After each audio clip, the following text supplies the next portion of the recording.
a Sinagoga Mekor Haim, Fonte da Vida, na cidade do Porto. Inaugurada no final da década de 30, representou a concretização de um sonho. Hoje, as crianças voltaram às lições de hebraico na Yeshiva, a escola da sinagoga. Com maior ou menor esforço, os sons da língua sagrada ecoam à solta no recém-pintado edifício. Mas a Mekor Haim nem sempre foi tão feliz. Em tempos, atravessou um período negro, esteve em riscos de fechar as portas para sempre. A história da sinagoga Mekor Haim começa em Amarante, no final do século passado. Nesse tempo, a terra banhada pelo rio Tâmega não era cidade. Vivia ainda das memórias do general Silveira e seus guerrilheiros, que resistiram às tropas de Napoleão durante 14 dias.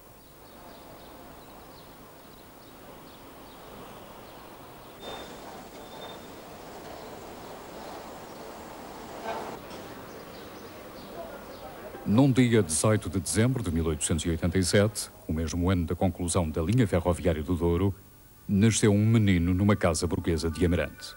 Chamou-se Artur Carlos.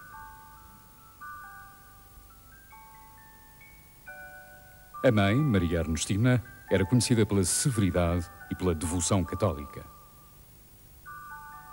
O pai, José Carlos, por ser dado à boémia e bastante instável. O casamento estava destinado ao fracasso. Um dia, cansada do mal viver, Ernestina pegou no filho e fugiu para o Porto, onde deu aulas de piano para sobreviver.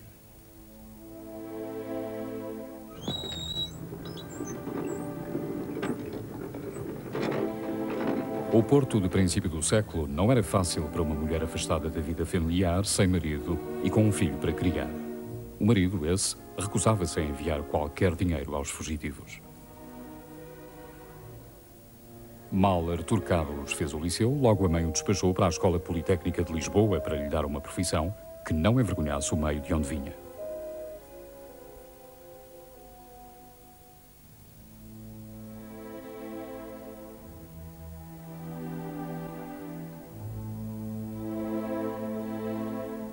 Estudioso e ávido na agitação lisboeta, o menino Barros Basto lê, observa, aprende e guarda, como guardou as longas conversas do avô sobre os antepassados judeus da família.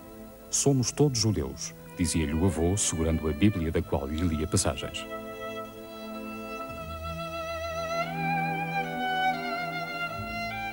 Em 1908, era um aspirante a oficial desempoeirado e de ideias avançadas. Assiste ao regicídio e aos últimos destrutores da monarquia. Ele próprio se confessa um revolucionário anticlerical, imbuído do espírito da época, desejoso de mudar o mundo. Foi uma época em que cometi toda a espécie de loucuras em nome do anticlericalismo e do socialismo, como confessa mais tarde a uma jornalista que o entrevistou.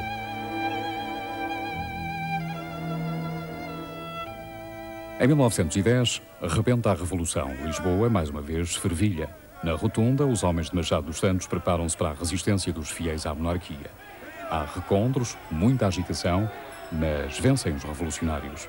Em Lisboa, da janela dos Passos do Conselho, José Relfas proclama a República no dia 5 de outubro.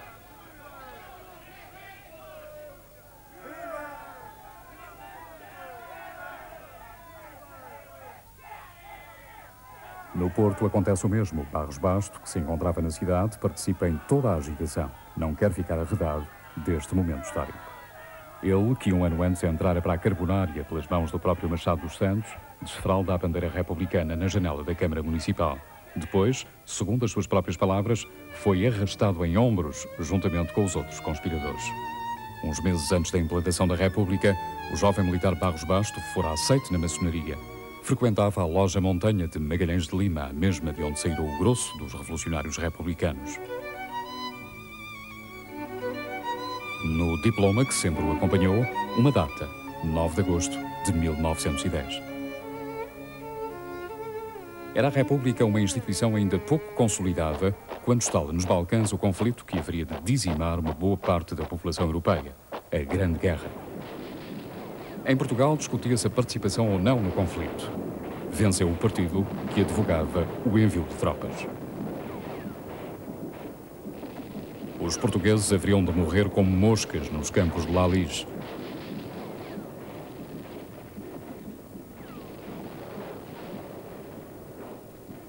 Em fevereiro de 1917, o tenente Barros Basto parte para a Flandres, integrado no 2º contingente do Corpo Expedicionário Português. Uns meses mais tarde, os combatentes portugueses receberam uma visita, o próprio Presidente da República, Bernardino Machado. Da Flandres, onde se comportou como herói com direito à Cruz de Guerra, Barros Basto veio promovido a capitão e mais decidido a aprofundar as suas raízes judaicas. Parte para Marrocos, onde faz a circuncisão. Aprende a Torá com os rabinos e torna-se judeu. Conhece em Lisboa a família Azencote. Entra nos círculos judaicos da capital e casa com uma judia de lei, Lea Azencote. O casal estabelece na cidade do Porto. A carreira das armas evolui bem para Barros Basto. Em 1926, está colocado como comandante da Casa da Reclusão Militar do Porto. É o ano em que o país acorda com o som das botas dos militares reunidos em Braga. O 28 de maio avança a partir do norte.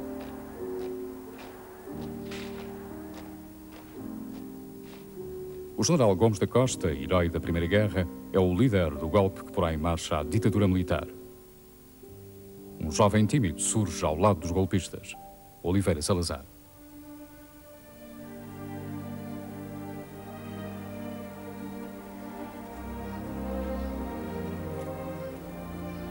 No Porto, apesar da calma aparente, fervilha a agitação. A cidade nunca fora verdadeiramente passiva. Em 1920, chegou a estar em estado de sítio devido à instabilidade social.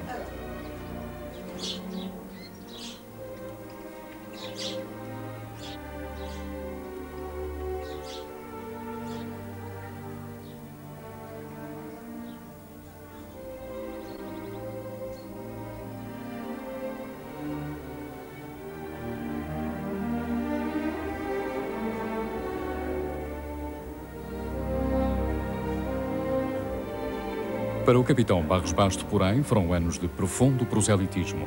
Começará a tomar forma o seu grande sonho, dar corpo à comunidade israelita do Porto e a resgatar todos os marranos praticantes escondidos do judaísmo, espalhados pelo país. É então que, na presença de representantes da comunidade israelita de Lisboa e outros convidados, é lançada a primeira pedra da sinagoga Mekor Haim.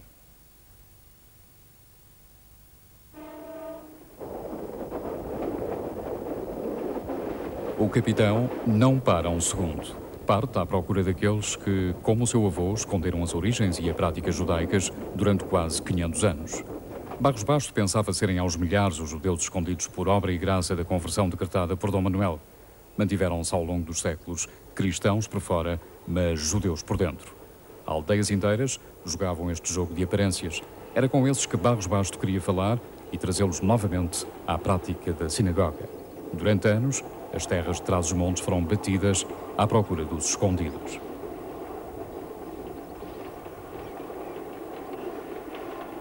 Onde se poderiam ter refugiado melhor, se não no abrigo destas montanhas graníticas de invernos rudes? Passam-se quilómetros sem ver viva alma. Somente o som do deslizar do comboio nos carris. Somente o lento abanar das cortinas de castanheiros e mimosas. O caminho de Bragança.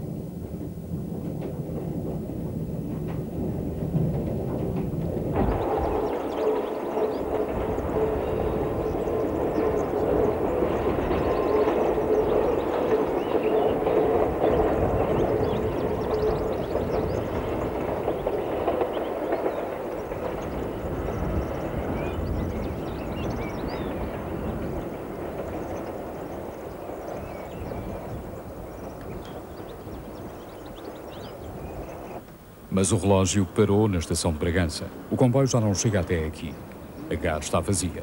À noite, o lugar serve para encontro de marginais e de dia apenas recebe um ou outro saudosista do tempo dos comboios. Manuel Mirandela recorda Barros Basto e as visitas frequentes do capitão.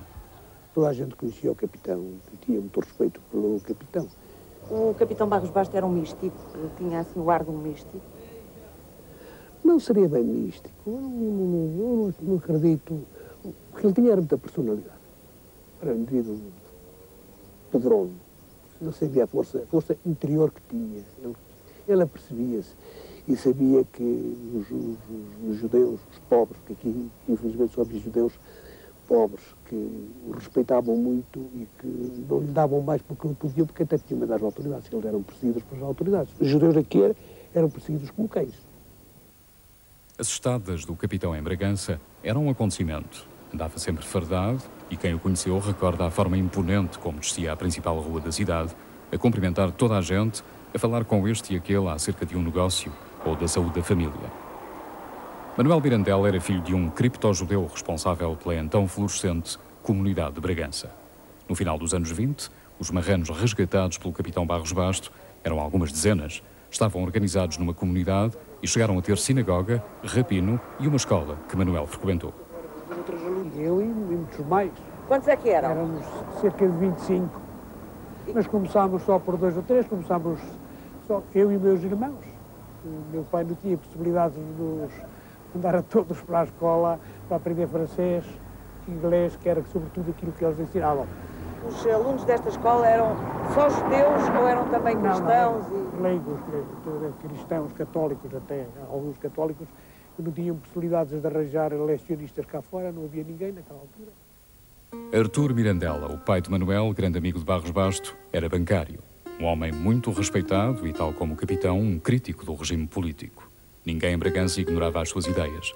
Havia locais onde os homens se reuniam pela noite fora, em conversas conspirativas das quais estavam arredadas as mulheres e as crianças. O capitão Barros Basto participava a miúdo nestas conferências. Não raras vezes era-lhe pedido conselho sobre assuntos dos mais variados, mas sempre que o capitão chegava, andavam os criptojudeus numa roda viva. Passavam palavra uns aos outros. Todos queriam apertar a mão ao senhor capitão e era certo que havia reunião e conversa em casa de um ou de outro.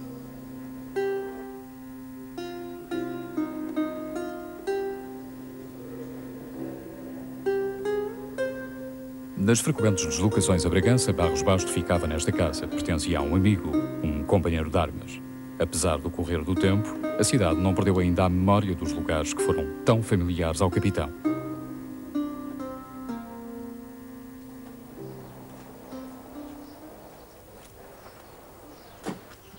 O castelo, ao fim da rua, continua a ser a referência do olhar. E as rendeiras que se juntam neste declinar de tarde talvez sejam parentes das outras que em tempos viam passar Barros Basto em passo estugado de militar em direção às muralhas. É daqui que se tem a melhor vista sobre todas as aldeias em redor de Bragança. Quando recebia visitantes, nestas terras perdidas de trás dos montes, o capitão encantava-os com a paisagem vista do castelo e com a história dos escondidos. Nos anos 40, a comunidade dos criptojudeus de Bragança começou a desfazer-se. Fechou a sinagoga, começaram as dissensões e muita gente voltou a ter medo de se mostrar como judeu.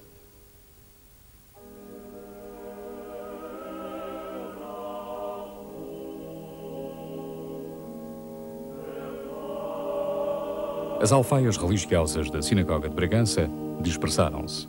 Alguns bens vieram para a sinagoga do Porto. Dos rolos da lei desconhece-se o paradeiro que levaram. Sabe-se sim que o pano azul, de que muita gente se recorda, está hoje no tabernáculo da Mekor Haim. Ainda conserva em letras douradas escrito o nome Sha'arei Pidyon, Portas do Resgate, Sinagoga de Bragança. Quase em vésperas de estar pronto o edifício da Sinagoga do Porto, a cidade de Braga é o centro das comemorações do 10º aniversário da Revolução Nacional. A República General Oscar Carmona e Salazar tomaram parte na apoteótica comemoração, na cidade de onde partira o general Gomes da Costa em 1926.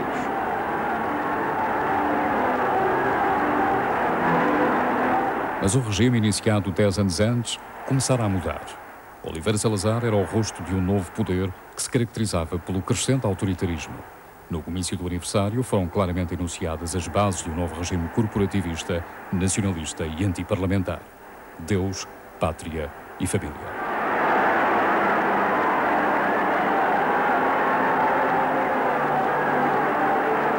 Nessa ocasião, proferiu Salazar o célebre discurso em que formulou as grandes certezas da Revolução Nacional. Senhor Ministro da Marinha, oficiais e soldados, gentes do Minho e de Portugal, não discutimos Deus e a virtude, Não discutimos a pátria e a sua história. Não discutimos a autoridade e o seu prestígio. Não discutimos a família e a sua moral. Não discutimos a glória do trabalho e o seu dever. O regime mudava lentamente. Lentamente se apertava o cerco da vida de Barros Basto. Uma denúncia anónima entregue na polícia acusa-o de atos imorais com os alunos. Nada se prova e a queixa é arquivada. O capitão defende-se com o seu passado de homem honrado, mas há alunos e outros membros da sinagoga implicados na denúncia. Pensando na qualidade da escola, da Yeshiva, que Barros Basto orienta nos alunos que a frequentam e que normalmente começam muito novos e que são muitas vezes eles que pedem para ingressar na escola e que para se converterem ao judaísmo, portanto, ao prazer do retorno, custa depois perceber como é que essa gente que teve tanto gosto em ingressar numa obra acaba por, pelo menos, colaborar, como todos sabemos, num processo obscuro, que é o processo do capitão Barros Basto. Eu penso que seria muito difícil se fossem exclusivamente eles esse processo ter nascido, mas naturalmente que esses alunos, juntamente com os fatores, com a conjuntura internacional e nacional da época, favoreceu esse processo contra o capitão em que eles acabam por colaborar. Mesmo depois de arquivada a queixa na polícia, o Exército resolve processar o capitão com base nas mesmas acusações da denúncia anónima. A decisão final do julgamento foi de condenar o capitão por não possuir a capacidade moral para prestígio da sua função oficial e decoro na sua farda. Os generais condenaram-no por ter realizado a operação de circuncisão a vários alunos, segundo um preceito da religião israelita que professa. Os juízes consideraram por unanimidade, conforme foram todas as decisões tomadas, que a operação de circuncisão afetou a respeitabilidade do capitão, bem como o decoro militar.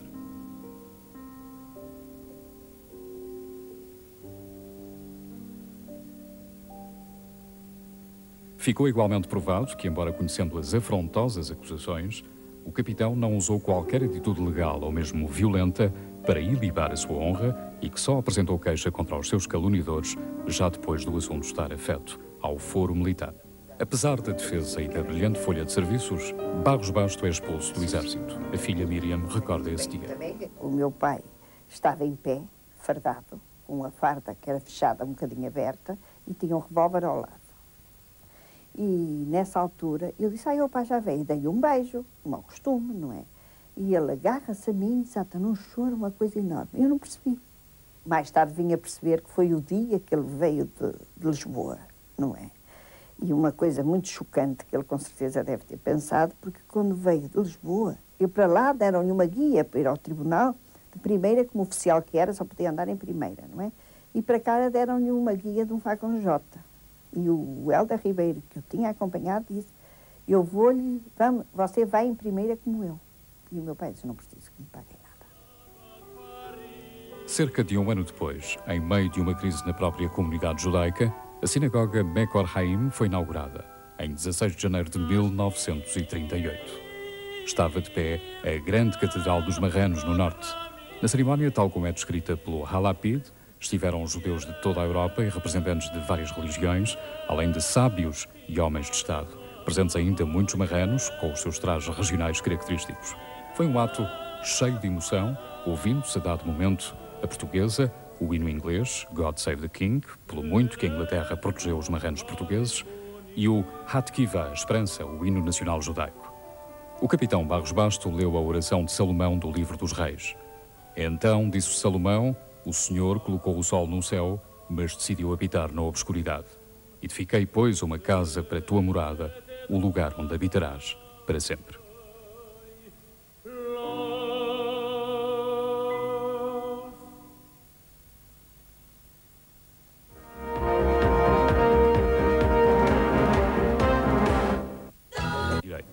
Era necessário refazer a glória do Império, reconquistar a terra, submeter as nações fracas à raça dos homens superiores. A semente nazi germinava bem, num tempo de descontentamento. cabia ao partido e ao seu Führer preparar esse novo Reich de 1000 anos. A guerra seria rápida e vencedora, dizia Hitler. Portugal mantinha-se neutral no conflito, mas sabia-se para que lado pendiam as simpatias dos governantes. Eclodir na Europa o enorme conflito. A Alemanha fora levada à invasão da Polónia. A França e a Grã-Bretanha sentiram-se no dever de declarar guerra à Alemanha. Começavam 6 tristes anos de hecatombe. A catástrofe transbordaria as fronteiras europeias, assumindo proporções quase universais. Plantaria as sementes de um mundo novo, menos admirável... Aliados do conflito, os portugueses viviam uma vidinha de pequenas misérias e de grandiosas efemérides. As comemorações dos 800 anos da nacionalidade em Guimarães. Salazar aproveitou este regresso ao passado para fazer um empolgado apelo nacionalista. Fundamental e primeiro de haver a raça portuguesa estabelecido o seu lar independente e cristão nesta faixa atlântica da península. A chegada dos primeiros judeus refugiados traz a Portugal as novidades de uma guerra mais cruel do que muitos supunham. Famílias inteiras fogem da Alemanha e dos países dominados pelos nazis. Chegam cobertos de horror e estremecem a paz podre da neutral nação portuguesa. Encontram um país subdesenvolvido, mas onde a população lhes parece muito amigável e acolhedora. O jornal Halapid dá conta de uma Páscoa passada entre refugiados na cidade do Porto. O órgão da comunidade judaica assinala as semelhanças entre estes, que fogem dos horrores da guerra, e os outros hebreus que outrora escaparam ao cativeiro do faraó egípcio. Apesar da guerra, puderam celebrar com pão ázimo. Elisabeth Kiefer veio da Alemanha com o marido muito antes da Grande Debandada. Estabeleceram-se no Porto, tornaram-se amigos de Barros Basto e testemunhas dos problemas surgidos no seio da comunidade judaica. As condições não eram boas. Ele fazia o que podia. Era um homem sozinho? Sim. Bastante só. Tinha uns amigos, mas bastante só. E conta as ideias da comunidade israelita. Ele ia mais longe que eles. Portanto, ele era um progressista, se pode dizer. Sim. Da Alemanha vinham notícias cada vez mais assustadoras sobre o destino reservado por Hitler aos filhos de Israel. A Noite de Cristal, como ficou conhecida a passagem do dia 9 para 10 de novembro de 1938, lançara grupos de nazis enlouquecidos contra casas e lojas de judeus. Ninguém estava seguro. Mais tarde, vieram os campos de concentração, onde só depois da guerra se soube terem perecido 6 milhões de almas. No Porto, a sinagoga estava perto da escola alemã e o destino dos judeus europeus fez regressar medos antigos entre os marranos. Toda a gente tinha medo, porque havia a escola alemã ao lado, atiravam com paralelos e pedras, calhaus, partiam aqueles vidros todos. Nós estávamos lá dentro e ouvíamos aqueles barulhos e aquilo a cair, claro, apavorávamos, não é? E o que é que as pessoas pensavam? As que estavam na escola, o que é que pensavam? Tinham medo? Bem, todos tínhamos medo, porque e todos sabíamos que se nós, naquela altura, fôssemos invadidos, não é? Eu lembro muito bem que todas as janelas estavam todas cheias de papéis e os vidros dos automóveis. Isto é preciso ver que nós vivemos uma vida de terror e que faltava de comer. Havia senhas, havia essa coisa toda e nós sabíamos que se fôssemos invadidos, cortávamos o pescoço fora, ou se não cortássemos o pescoço, íamos para aqueles campos de gás e morríamos lá. Felizmente não houve nada disso. Os nazis não invadiram a cidade do Porto. Os receios eram infundados, mas instalaram-se dúvidas em muitos espíritos. E apesar de longe da guerra e dos campos de concentração, a pacatez da cidade já não parecia tão segura aos olhos de alguns resgatados para o judaísmo.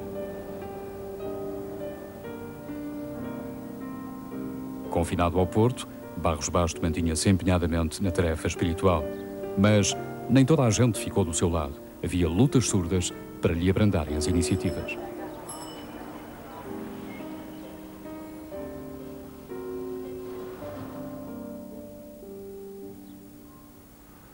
Hoje, os temores da guerra parecem coisas de um passado enterrado há muito. Mas quem viveu os problemas da comunidade judaica do Porto Recorda que tudo parecia estar contra o capitão. Até os apoios estrangeiros começavam a falhar aos marranos portugueses. Eram desviados para causas mais urgentes, como o auxílio aos perseguidos de Hitler.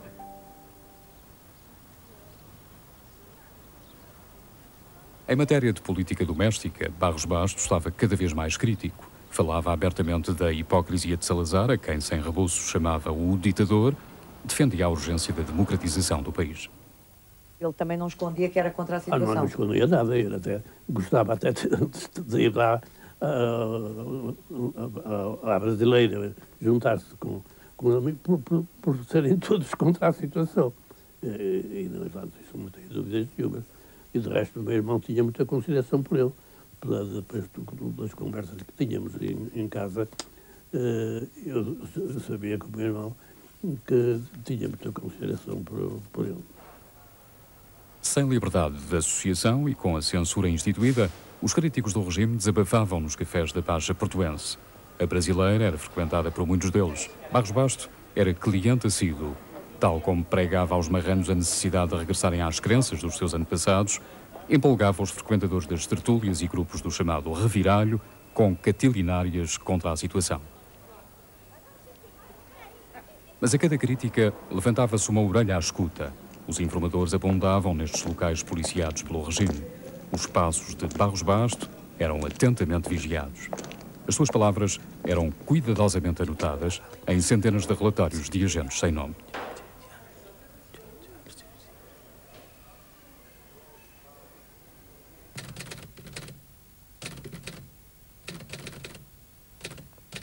O epigrafado pertenceu à loja maçónica Montanha, de onde saiu o regicídio, e foi o primeiro delegado munido de todos os poderes que a Carbonária teve no Norte. Alguns dos informadores estariam mesmo muito próximo do capitão. Na reunião do domingo que teve lugar na sinagoga, o Barros Bastos fez ressaltar o valor das democracias no momento atual e apontou como passageiras todas as ditaduras ou movimentos de força. Passo a passo, as sombras seguiam o capitão, na sinagoga, nos cafés e lugares públicos. Acerca da barbearia do pai, do Américo Graça, o epigrafado mostrou aí vontade de ligações com elementos comunistas, mas estes desconfiaram dele porque ele bebe e depois fala comprometendo toda a gente. Segundo indicações de Haim Rosenstein, o epigrafado continua a mostrar o seu rancor aos homens da situação que o perseguiram.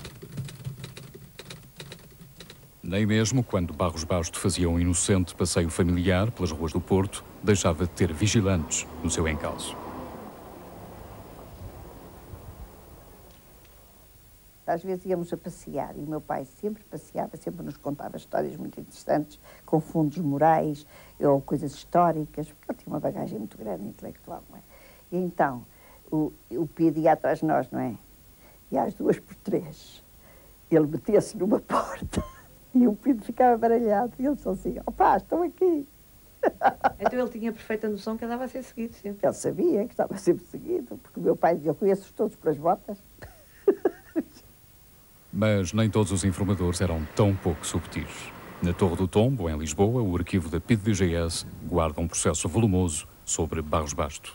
Em nome do capitão havia fichas abertas, pelo menos com 3 palavras-chave: comunistas, reviralho e judeus.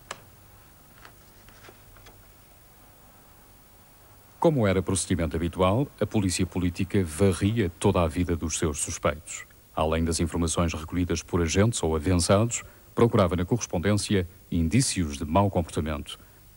No caso de Barros Bastos, constam do processo cópias de cartas dirigidas ao capitão e que foram lidas em primeira mão não pelo destinatário, mas por pressurosos agentes que tinham de recorrer a um tradutor quando a correspondência era estrangeira. As traduções eram religiosamente arquivadas no processo. Guardiã moral e da ideologia do regime, a polícia política estava presente em todas as situações, em todos os momentos, da vida dos elementos politicamente duvidosos. E na definição de politicamente duvidosos, cabia muita gente. A PIDE, o que lhe cheirasse a judeu, não contei já que me roubaram a mim, já não tinham nada que levar, tantas vezes que foram à nossa casa, já não tinham nada que levar. A última vez que foram à nossa casa levaram um livro onde eu andei a aprender hebraico e tinha feito uma dedicatória escrita em hebraico a meu pai. E quando eu levava, eu era garoto, quando o polícia levava o livro, toma o meu livro, como o livro, então me deu um bostão, então, e levou o livro. A polícia política construía uma teia na qual envolvia não apenas o vigiado, mas amigos e conhecidos ou simples pessoas que se dessem com a vítima. Foi o caso de Amílcar Paulo, na altura um jovem que em Barros Basto conseguiu interessar pelos temas judaicos e que se tornou amigo da família do capitão. A viúva de Amílcar, Lourdes Paulo, recorda esse tempo. Lembra-se das conversas que o marido mantinha com o capitão, por vezes em sordina, outras vezes em debates acalorados. O seu marido nunca foi incomodado? Foi assim. Como? O Clapido, por exemplo. Ele foi preso? Não. Esteve várias vezes lá, mas era mandado embora, passado algumas horas.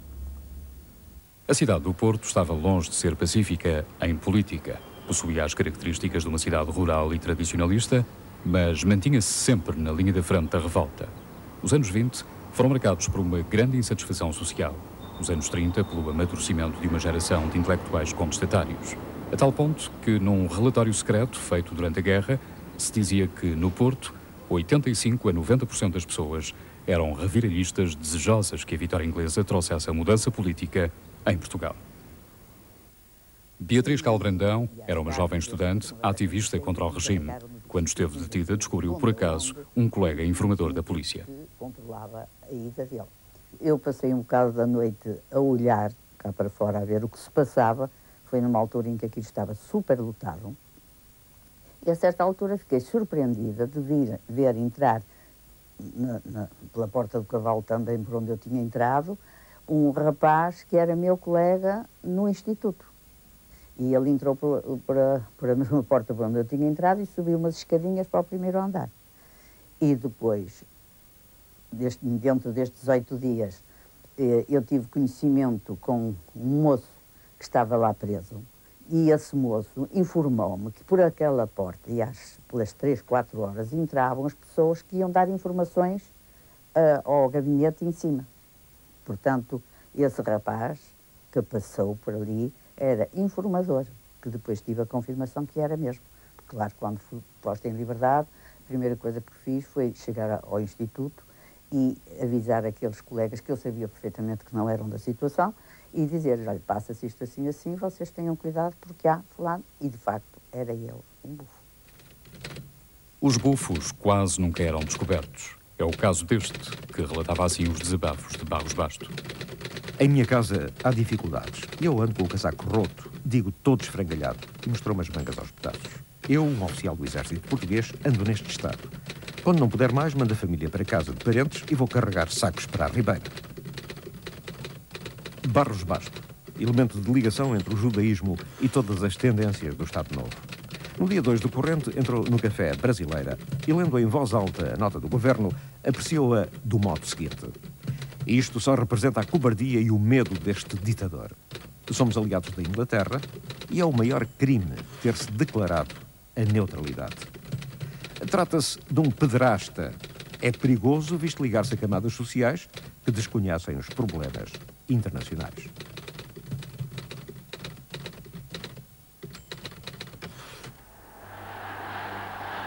Na aparência, o país vivia na melhor das concordâncias com os seus dirigentes.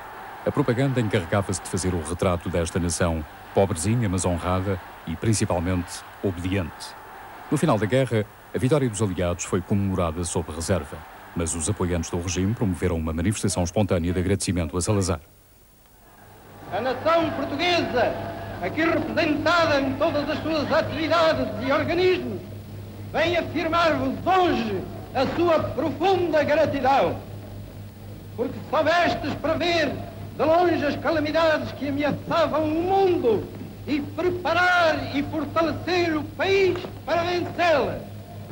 Porque, chegado o tempo dos difíceis, defendestes no meio de tantas contrariedades e perigos, com a ajuda da providência, a honra e a integridade da nação.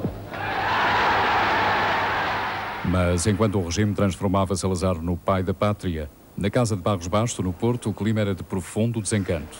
O capitão mergulhava na desonra de ser privado da farda e na humilhação de nem sequer poder sustentar a família. Temeu-se o suicídio. O meu pai ficou caído, deixou de brincar connosco, porque o meu pai era muito ágil e muito brincalhão e muito alegre, isso tudo. E começou a ficar acabrunhado, estava sempre enfiado no escritório a escrever, sempre a escrever. O meu pai era o seu capitão muito importante para todos e, de repente, faziam de conta que nem o conheciam, não é? Teve 2 anos sentado num cadeirão, não é? Porque ele começou a dar lições particulares, não é? E os colégios mesmo diziam ao seu capitão, temos que o despedir, porque senão fecha-nos o colégio. Ele dá lições de matemática. E, portanto, fecha-nos os colégios. Não temos nada contra si, mas estamos intimados a despedi-lo. Até que o meu pai, desesperado, que não conseguia coisa nenhuma, só disse, eu agora só se for para a estiva, e mesmo assim estou lá um mês. Porque só para descarregar barcos, e mesmo assim só lá estou um mês, de certeza que me despedem. Eu não sei o que vou fazer. E foi nisso que caiu numa neurastenia durante 2 anos. Foram tempos de chumbo para o capitão, mas na comunidade judaica a situação também não foi pacífica. O processo contra Barros Basto motivou 2 excomunhões, a de Miguel Vaz e a de um dos instigadores da guerra contra o capitão, Leon Cassuto. O drama privado de Barros Basto era vivido entre 4 paredes. Nas ruas, o regime exibia o seu poder. Num dia chuvoso de outono, o Porto recebia a visita da Legião. O som das botas fazia ecoar na cidade tristes presságios. Legionários de Trás-os-Montes, do Minho, do Douro, das Beiras e da Extremadura. Gente modesta e humilde, mas firme no seu posto, ocupado na trincheira a defender uma civilização de que somos em todos os continentes sentinela vigilante. Uma vigilância constante. Barros Basto estava cercado. Não podia exercer a sua profissão. Não podia mover-se livremente. O capitão Barros Basto foi imensamente perseguido, como já lhe disse, não só politicamente, como também no setor religioso, não é? Nos jornais religiosos da época, não é? Que imagem é que ainda guarda do capitão Barros Basto? Oh, de uma pessoa muito decadente, já na decadência mesmo, velho, cego, amargurado, desiludido da vida. Para mim era o que ele representava, era um homem realmente profundamente decadente, na decadência física e moral. Depois de uma crise depressiva, o capitão tentou reagir. A mulher, Léa, teve então um papel importante. Falava-lhe nos amigos que nunca o abandonaram e instava-o a lutar contra o desespero. Apesar daqueles que lhe viraram as costas, muitos amigos ainda se mantinham do seu lado. Todos estavam com o capitão Barros Bastos e ficaram todos indignados, evidentemente. O que é que eles podiam fazer? Era uma exigência deles contra um regimento de 1.200, 1.300 homens que aí havia. Mas logo ainda se pensou, falou no levantamento. No levantamento dos sargentos. Daqui da região? Da região, sim. A favor do capitão Barros Basto. Se pensou nisso, falou-se nisso. Mas além das provas de solidariedade a título pessoal, nada mais aconteceu que servisse para desagravar o capitão. Barros Basto era um mal amado. Tinha que ser, vivendo no tempo do Estado Novo, ele tinha que ser um mal amado. Por um lado, era um homem que tinha todos os handicaps que o Estado Novo apontava como sendo handicaps. Concretamente, um homem que pertenceu à Carbonária. Um homem que hissa a bandeira da República na varanda do Porto. Um homem que pertence à maçonaria. Um homem que é da oposição e que se manifesta e que é seguido pela PIDE e que sabe das suas atividades enquanto homem de oposição ao regime. Não podia ser alguém que fosse querido ou que pudesse ser ajudado em termos políticos quando surge um processo. Por um lado, é este homem da oposição, por outro lado, é judeu naquele tempo. Portanto, são 2 grandes pilares de identidade que acabavam por se tornar difíceis num mundo que era o mundo do Estado Novo nos anos 30 em Portugal. Ele, no fundo, concentrou na pessoa dele todos os ódios antissemitas que existiam na época. A última vontade de Barros Basto foi cumprida. Desejava ser sepultado no cemitério de Amarante, a cidade onde nascera e onde o avô lhe fizera saber as suas origens judaicas. Ficou num jazigo, onde já estavam os pais e onde muito mais tarde se lhe juntou a mulher. Também como desejara, foi enterrado com a farda, a mesma que, por decisão dos generais, jamais poderia voltar a envergar.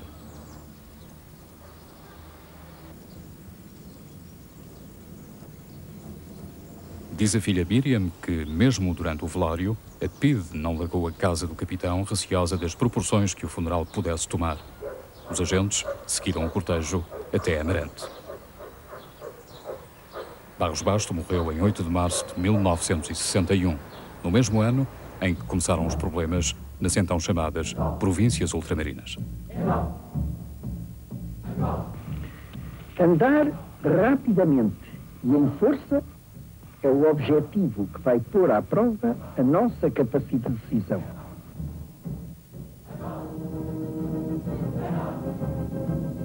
Com o começo da queda das colónias, desfazia-se o mito do Portugal pluricontinental e plurirracial. Acentuava-se a lenta derrocada do regime. Internacionalmente, nenhum país apoiava uma nação agarrada a um colonialismo tardio que persistia de forma anacrónica. Era o tempo do orgulhosamente sós. A repressão redobrava de intensidade à medida que o regime se desagregava ideologicamente. Do outro lado do mar, a guerra devorava o melhor de um país, a sua juventude.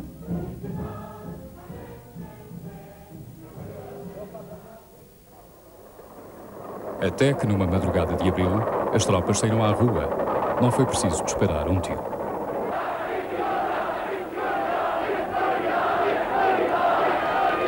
Este foi o dia tantas vezes sonhado por Barros Basto, mas chegou tarde para o capitão. Não viveu tempo suficiente para ver os seus camaradas de armas tomarem conta da situação, nem ver o povo nas ruas a gritar vitória.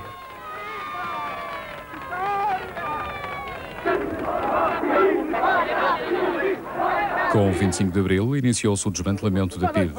Na rua António Maria Cardoso, em Lisboa, sede da polícia política, a multidão exigia a morte do mais odiado dos instrumentos do regime deposto. Foi o único caso onde correu sangue durante a Revolução dos Cravos. Agentes, acoitados nos telhados, chegaram a disparar contra a multidão. Morreram 4 pessoas.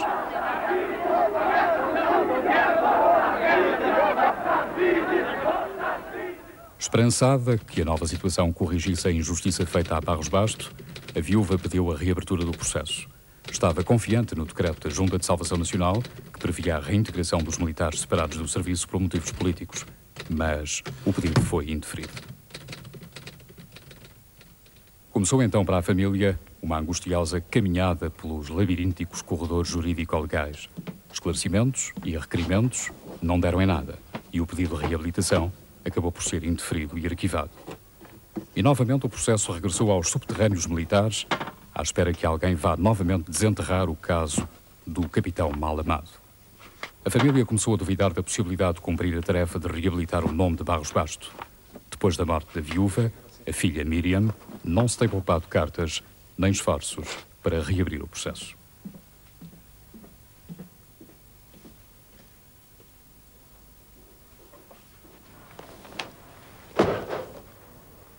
Neste dossiê está guardada parte da vida de Barros Basto. É a história da sua carreira militar. Uma folha limpa, com vários louvores, e na qual se destaca a sua ação na Primeira Guerra, onde demonstrou coragem e altruísmo, recusando-se a abandonar a unidade, fustigada por granadas de gás. Dessa guerra, trouxe padecimentos que o acompanharam até ao fim da vida. Tenaz, corajoso, correto, disciplinador, são qualidades apontadas pelo Exército a Barros Basto. De nada valeram. Nem na altura do processo, nem depois do 25 de abril. Mas que interesses ainda impedem que se faça justiça?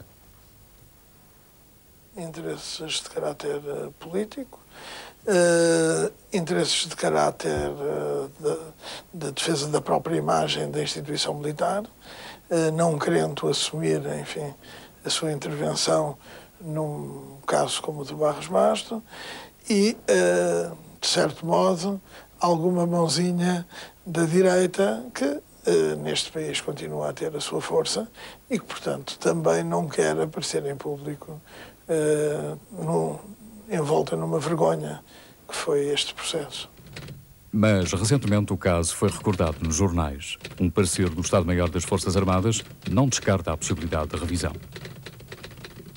Colhe-se a impressão de haver indícios de ter havido uma injustiça na decisão tomada sobre este caso em 1937.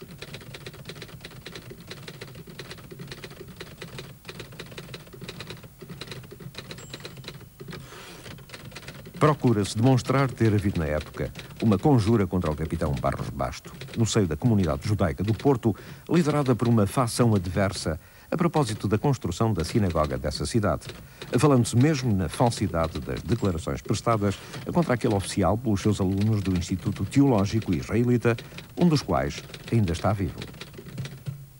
Mas se os indícios de uma tal conjura vierem a ser comprovados, e muito mais se um dos denunciantes de 1937 se retratar, estamos certos que há fundamento suficiente para a pretendida revisão do processo disciplinar do capitão Barros Basto. Haverá fundamento para a revisão do referido processo ao abrigo dos artigos 145 e seguintes do RDM, a se forem encontrados novos factos ou circunstâncias conhecidos há menos de um ano e suscetíveis de demonstrar a inocência ou a menor culpabilidade daquele oficial.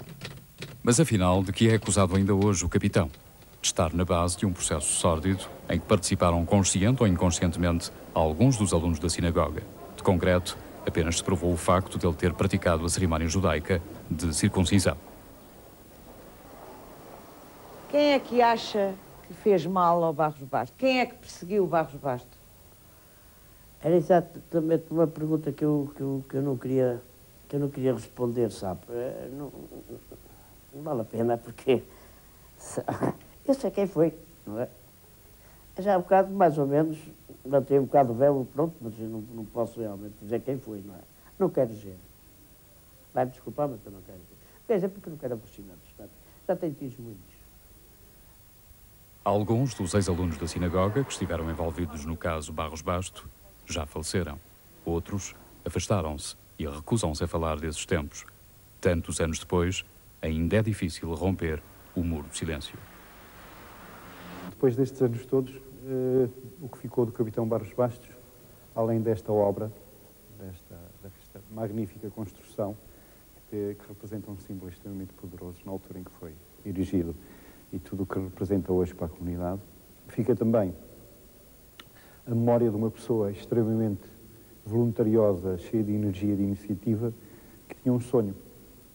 E esse sonho continuamos ainda hoje a persegui-lo, que era de trazer ou de recuperar, em termos culturais e religiosos, todas as raízes em Portugal do próprio judaísmo. A Sinagoga do Porto é o corpo da obra que Barros Basto quis realizar. Mas o resgate dos marranos não foi conseguido na totalidade. Muitas das comunidades de Trás-os-Montes regressaram ao mundo de sombras, onde o capitão as foi um dia descobrir. Pouco mais ficou. A fotografia de Barros Basto, fardado e com as condecorações, ocupa um lugar de honra na sinagoga. As medalhas, a espada e a arma preferida, recordações de uma profissão que, apesar de tudo, nunca enjeitou, foram a herança que deixou à filha. A secretária é a mesma onde passou noites em branco a escrever textos de doutrina para os marranos portugueses.